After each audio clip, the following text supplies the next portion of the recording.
Whether you're a new gardener or you've been gardening for a while, today I want to give you 5 things to consider before you go all in on organic gardening.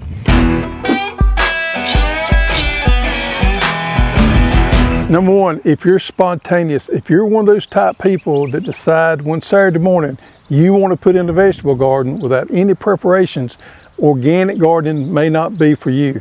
To be successful at organic gardening, it takes a lot of planning, months, weeks in advance. You want to make sure you got the right nutrient levels in your garden. You want to make sure that your pH is in balance. Take that soil sample way back in the fall or winter to make sure everything is in line. If not, you can address those concerns then. You probably want to plant you a cover crop early on so that you can incorporate that organic matter back into your soil. Make sure your soil is prepared and ready to go ahead of time. You also got to make sure that you got the supplies on hand that you're going to be successful with. Make sure you got a good sprayer, make sure you got good hand tools, and also a wheel hoe if you're gardening on the flat. So you need to be prepared, have all those things in advance.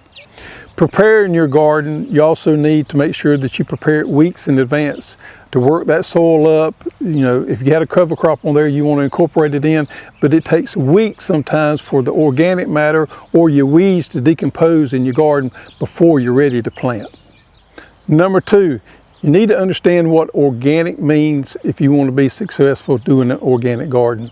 Now, organic means different things to different people. For the organic farmer, then he's got a set of rules that he's got to abide by called the Omni certification. But for an organic gardener, you don't have a lot of rules to abide by. You just need to understand what you're trying to achieve by growing organically. You need to understand what your concerns are. Is it food safety? Is it eating healthier? Is it just doing the right thing for the environment? All those are legitimate concerns, but you need to understand what you're trying to achieve, and then you can kind of tailor your gardening to meet those desires that you may have that you want to achieve. Number 3, and this is a tough one, but if you're lazy, organic gardening is probably not going to be for you.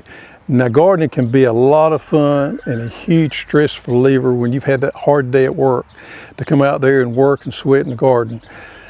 We used to do these shows all the time where we'd set up and we'd have our hand tools and our wheel hose there, and people would walk by and say, man, that looks like a lot of work there. I'm not interested in that. And those type folks are not going to be successful gardening, especially organic gardening.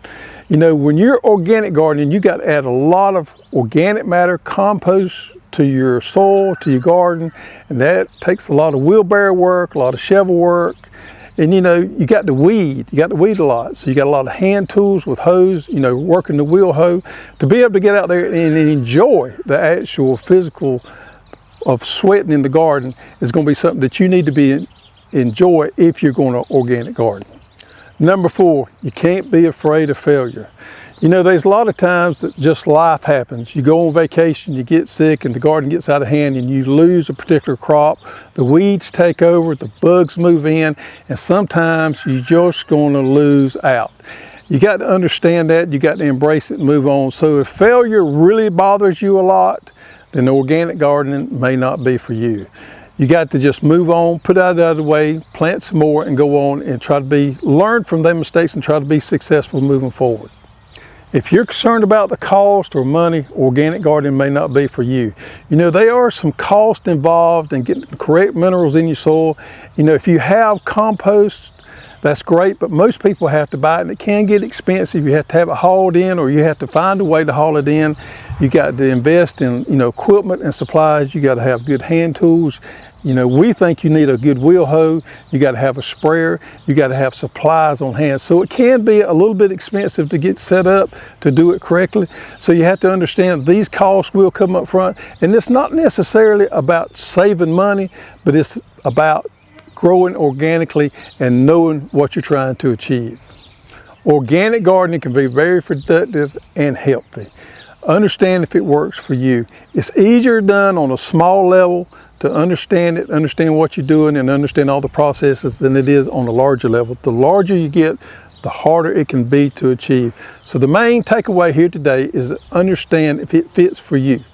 So if you want to know more about our products or you want to learn more about vegetable garden, check out these videos.